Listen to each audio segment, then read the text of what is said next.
The night sky above planet Vereen was never quiet.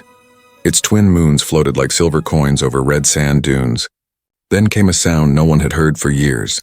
A streak of fire across the sky, a burning star falling fast. Roaring like a wounded beast, it wasn't a meteor. It was an escape pod, old and cracked, spinning out of control. When it hit the desert, sand exploded like thunder and the air filled with smoke and fire. For hours, no one dared to go near.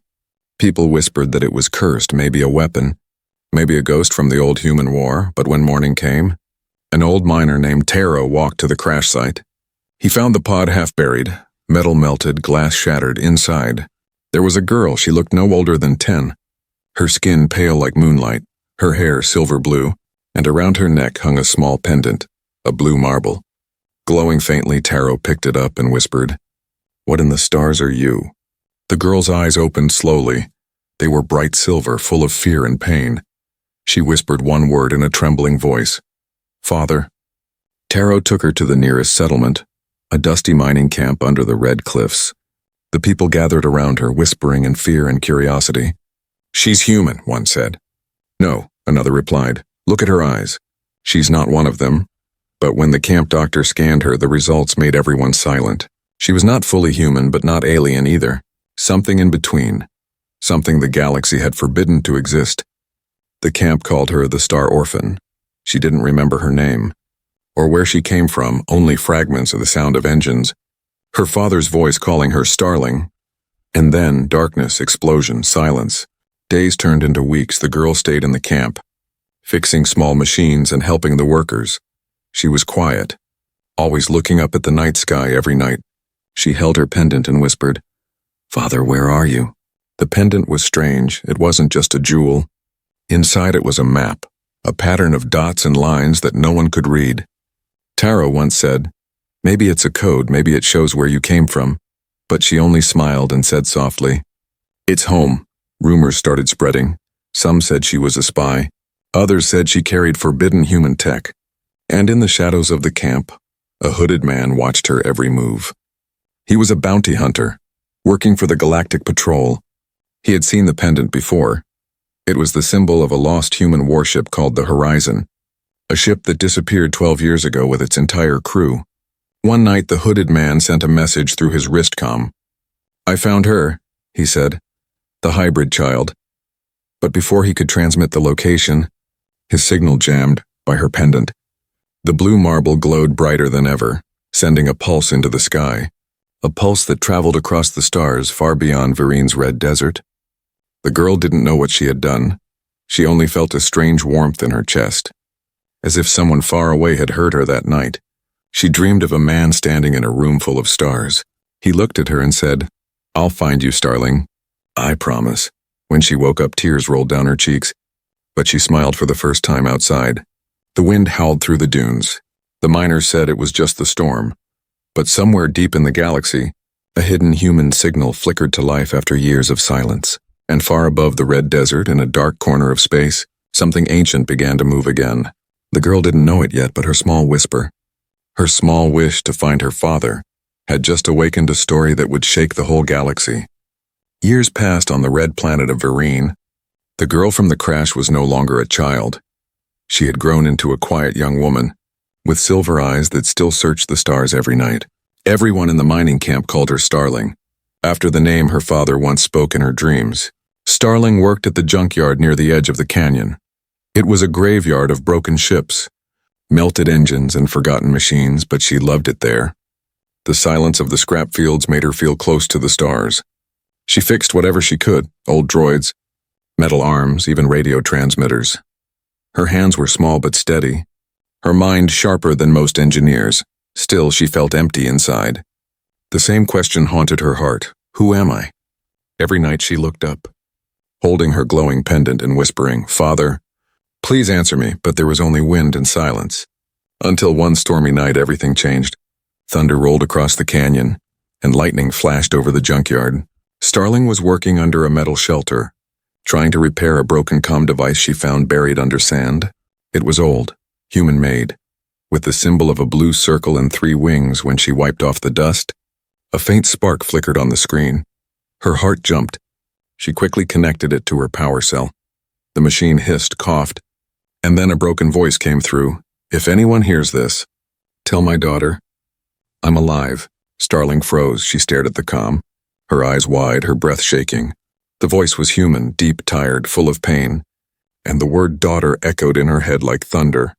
She pressed every button, trying to replay it. Static filled the air, but the signal repeated once more, then faded into silence. The pendant around her neck began to glow softly. Its blue light pulsed in rhythm with the sound of the message. She whispered, "Father, is that you?" But no answer came. The next day she showed the device to Taro, the old miner who had saved her years ago. He looked at her with worry. "Child," he said, "if that's really a human signal, it's dangerous. The patrol forbids all human tech. They'll come looking for it." But Starling shook her head. "I can't ignore it." "Taro," she said softly, "he's out there. My father's alive." She spent the next few days working without sleep, repairing the device, tracing its frequency. Pico, her small round AI robot, helped her search through the junkyard database. Pico's metallic voice beeped. "Signal origin unknown, but coordinates suggest deep space." Starling looked up, her heart racing. "That's where we'll go," she said. "We'll find him." That night the same hooded bounty hunter returned to the camp. He had been tracking strange energy waves. He watched Starling from the shadows again. His eyes narrowing when he saw her pendant flash. He sent a silent transmission. "The hybrid girl is active again." But before he could send the location, his screen filled with blue light, jammed again by the pendant's pulse. His face went pale. "That thing isn't just a pendant," he muttered. "It's alive." Meanwhile, Starling sat on top of the junkyard hill, holding the comm device. She replayed the static again and again. The voice was broken but real. She could hear a faint whisper after the last word, something like horizon. She didn't know what it meant, but deep in her memory it sounded familiar, like something she had once seen, maybe written on the metal walls of the ship from her dreams. She looked at the stars and said, "If you can hear me, I'm coming." The pendant glowed, sending another faint pulse into the sky. This time, far beyond Virene, a hidden satellite caught the signal. An ancient beacon that had not activated for over 10 years blinked to life. A deep voice from somewhere in space whispered through broken code, "Starling." At that same moment, the Galactic Patrol detected the signal. Their officers stared at the radar screen. "Human frequency detected," one said.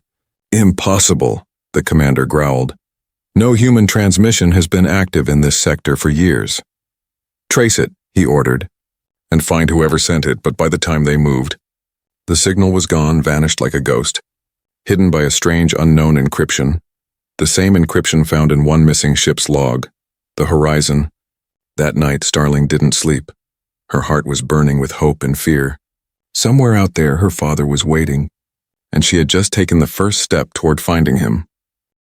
The morning light fell gently over the junkyard, turning the metal scraps into rivers of gold. Starling stood beside her small robot, Pico, staring at the sky, the same sky where her father's voice had called from the stars. For the first time in her life, she felt a direction, a purpose. She was going to leave this world. The miners thought she was crazy. "Space?" one said.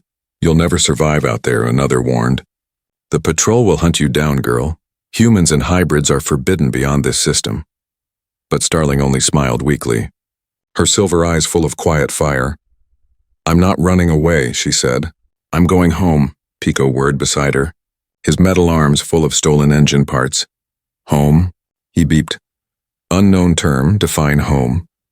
Starling laughed softly. "It's where my father is," she said. Pico blinked his blue eye and replied, "Then we build a ship," and so the work began.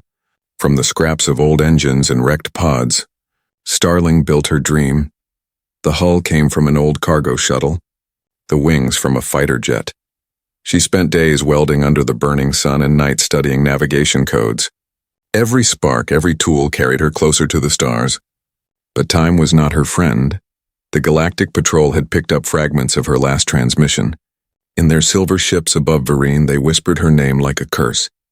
"The hybrid child must not escape," their commander ordered. "She carries human data that could destroy the peace." One evening, Taro came to the junkyard, his face filled with worry. "Child," he said, "they're coming for you.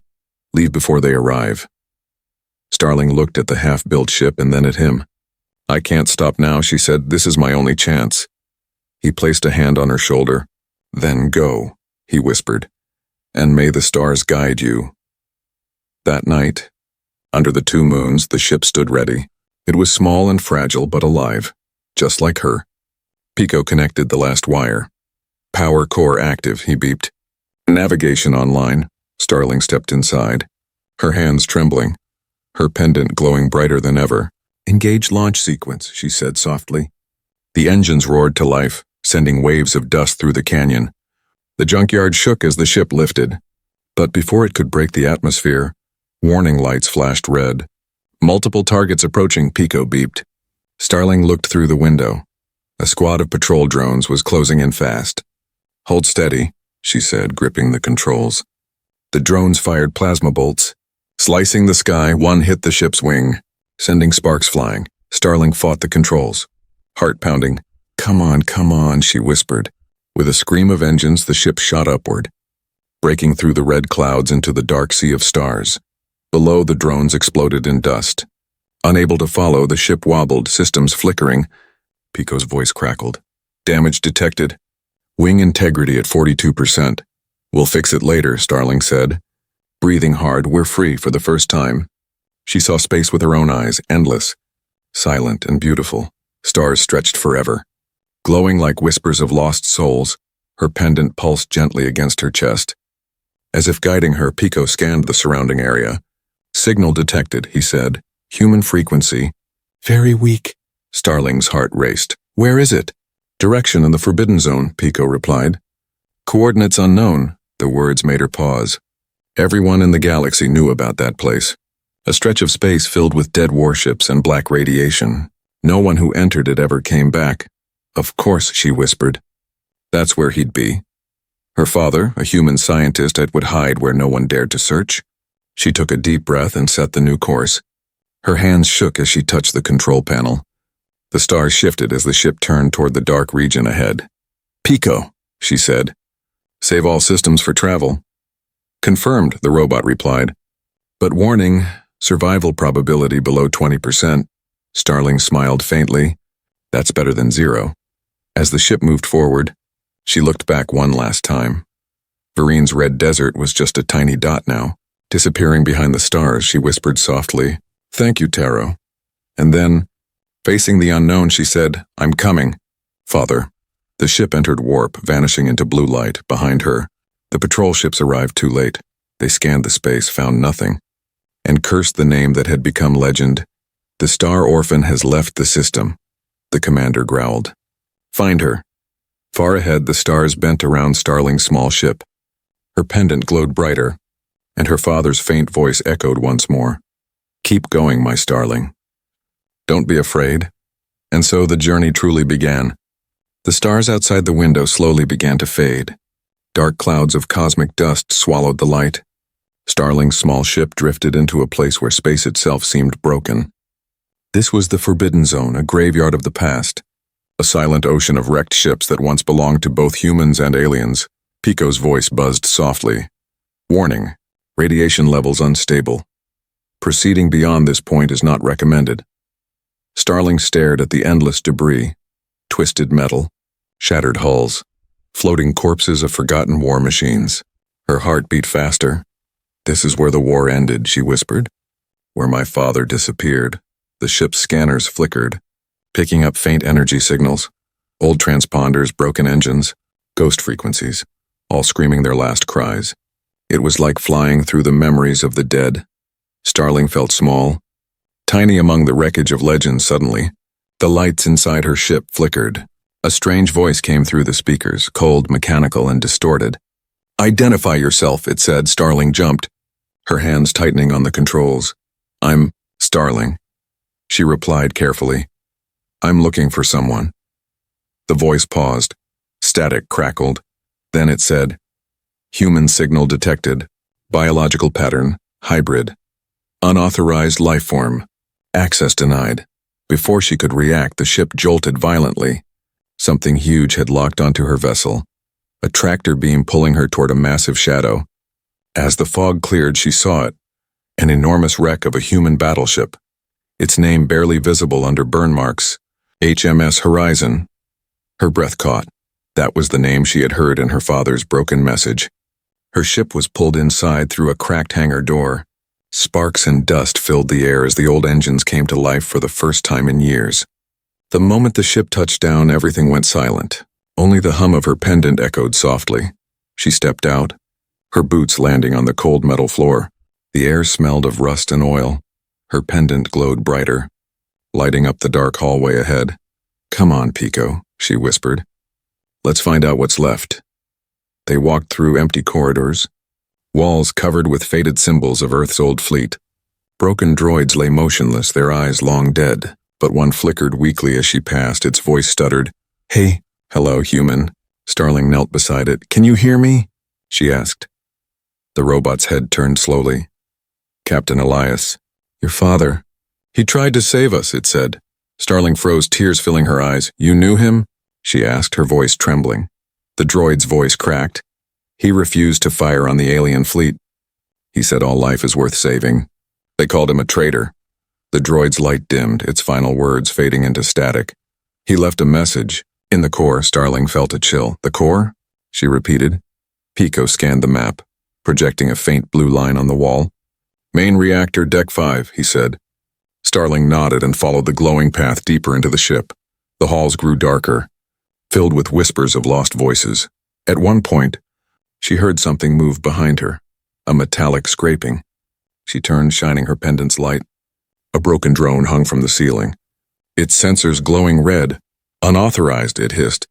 It fired a small plasma bolt. Starling ducked, sparks flying over her head. Pico jumped forward, blasting it with a pulse beam. The drone exploded in a flash of blue fire. "Threat neutralized." Pico beeped proudly. Starling smiled. "Nice shot," she said, her voice shaking a little. Finally, they reached the reactor core, a massive chamber filled with cold light and dust. In the center stood a frozen console, flickering faintly. Starling approached and placed her pendant on the surface. The pendant sank slightly and a blue light scanned her face. Then a hologram appeared and a man in a worn-out Earth uniform. "Starling," he said softly, his voice gentle and tired. "If you're seeing this, it means you survived." Her breath caught, her heart pounding. "Father," she whispered, reaching toward the light. "I broke the law," the hologram continued, "because I couldn't watch them die. The aliens, the children, they were sick and I found a cure, but the council called it treason. I sent you away before they came for me." He smiled faintly. "Find the truth, my starling, and never forget what it means to be human." The message ended, leaving her standing in silence. Her pendant dimmed, but her heart burned brighter than ever. Pico floated beside her, beeping softly. "Emotional output detected," he said. "Do we continue?" Starling nodded slowly, wiping her tears. "Yes," she said, her voice steady. "We continue."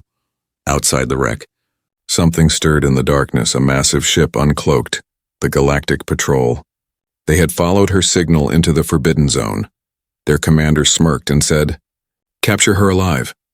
But Starling had already powered up the Horizon's old engines.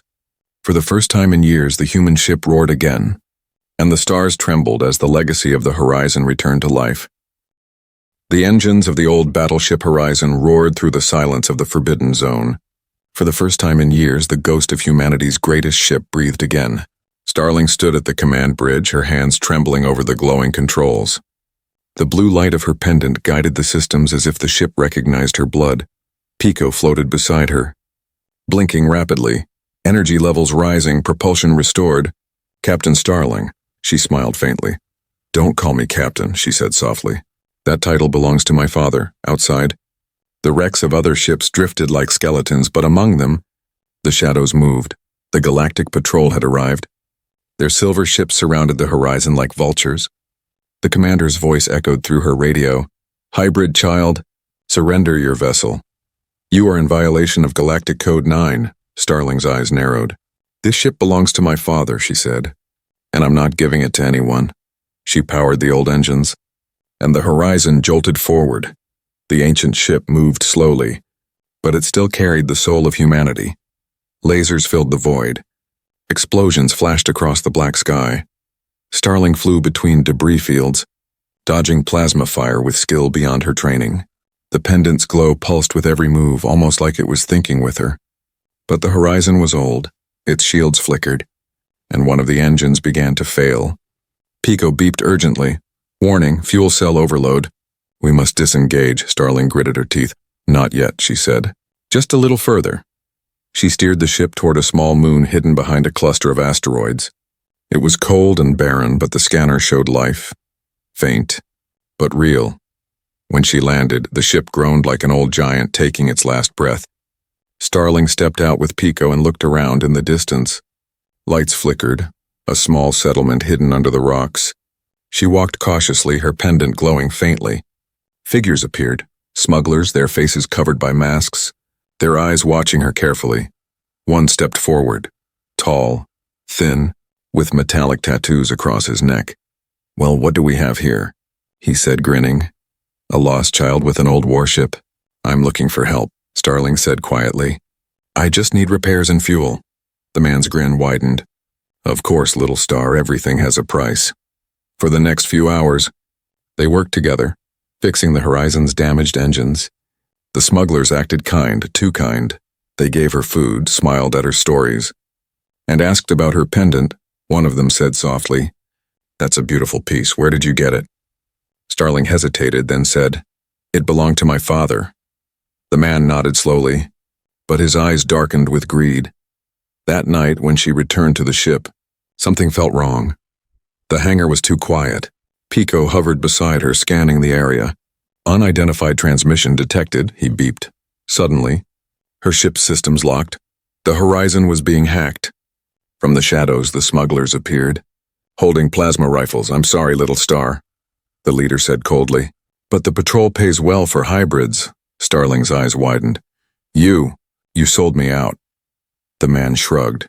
It's nothing personal. Business is business. She tried to run, but one of them grabbed her arm, ripping the pendant from her neck. No, she shouted, struggling. The pendant glowed fiercely, pulsing like a heartbeat for a second. It burned the smuggler's hand and he dropped it, screaming. But before Starling could grab it, the others surrounded her. Take her alive, their leader said. The patrol wants her breathing. Pico suddenly flew forward, his circuits flashing red. Starling. Escape protocol initiated, he beeped. No. She cried, Pico, don't, before she could finish. Pico overloaded his power core. A blinding blue light filled the cave as he exploded, knocking everyone to the ground. When the smoke cleared, Starling was free. The smugglers lay unconscious and the pendant rolled to her feet. She picked it up with shaking hands, tears streaming down her face. Pico, she whispered, her voice breaking. The little robot had given his life for her. She pressed her forehead against the pendant, whispering, I'll make it worth it. I promise. The Horizon's engines reignited, and she climbed back aboard. Her hands shook as she took the controls. The smuggler's leader crawled toward the docking platform, shouting, You'll never find your father, girl. He's a ghost, a lie. Starling looked back at him, her eyes cold but full of pain. Maybe, she said softly, but he's my ghost. The ship rose into the sky, leaving the moon and its betrayal behind. The pendant glowed again, faint but steady. Pico was gone, but his code lived on. His final act had uploaded part of his memory into her ship's systems. Now, his voice echoed softly through the speakers. Don't stop, Starling. Don't stop, she smiled through her tears. Looking out at the stars, I won't, she whispered. And somewhere in the endless night far ahead, a faint human signal pulsed once again. This time it wasn't calling for help, it was calling her home.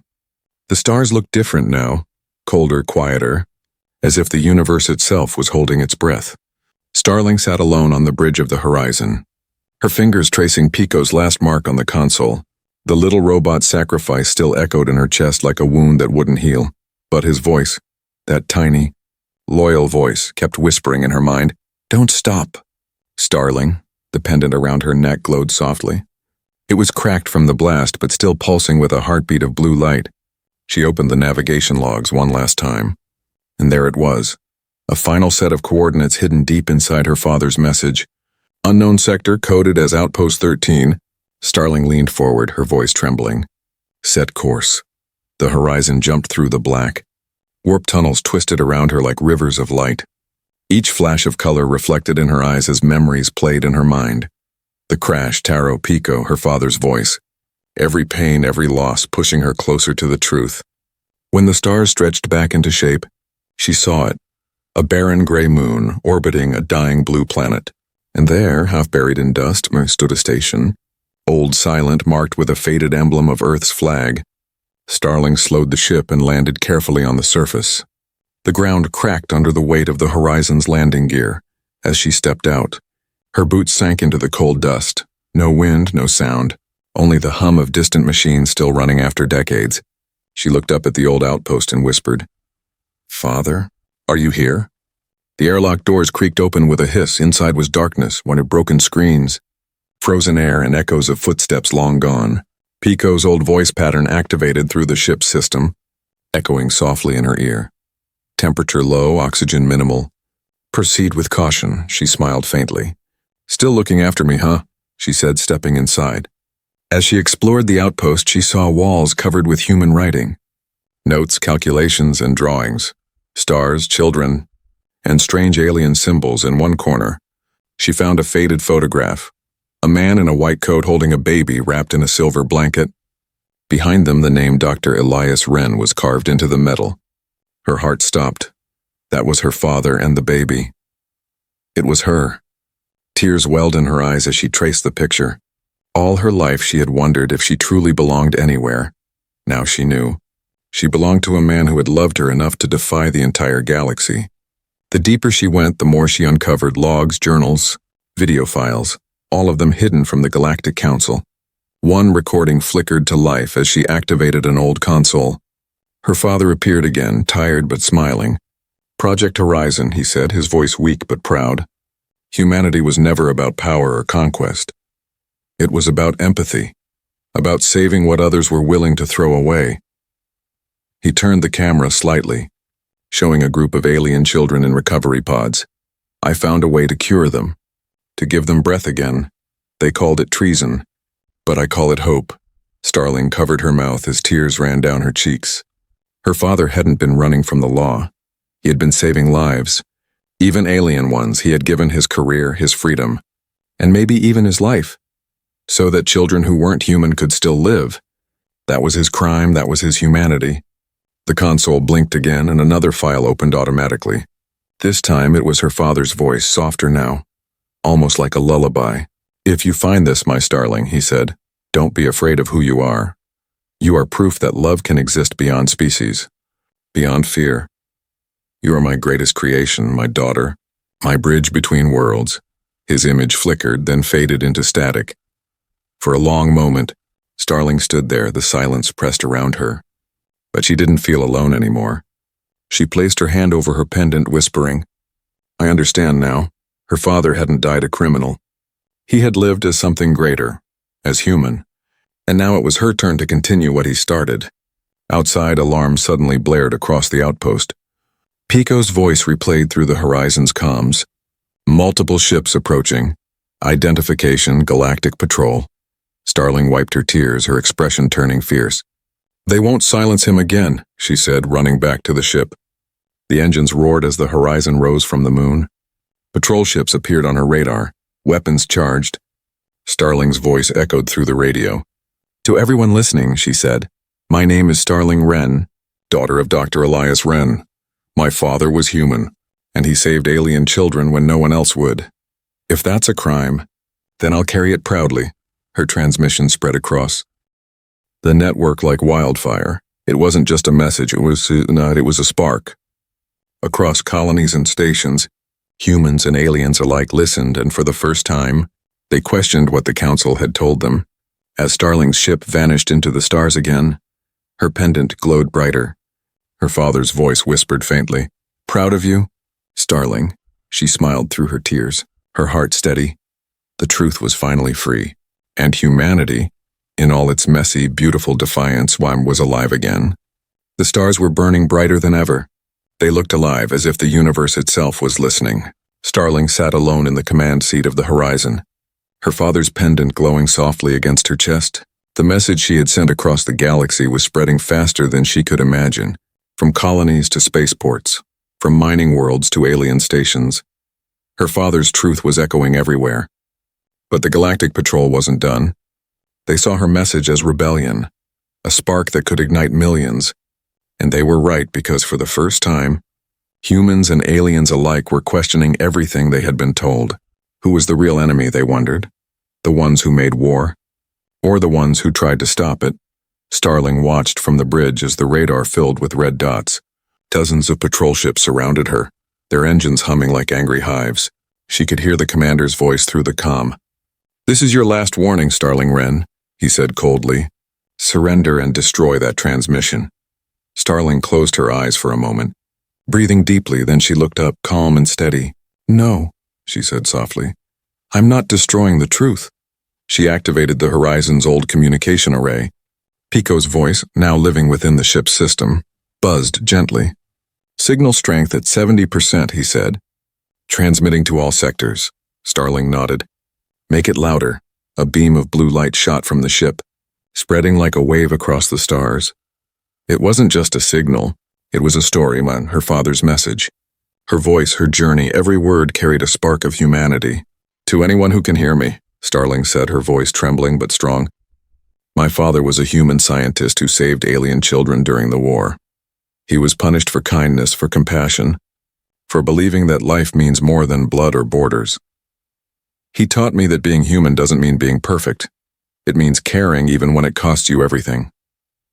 Across the galaxy, people stopped what they were doing on an alien station. A group of young engineers gathered around a radio.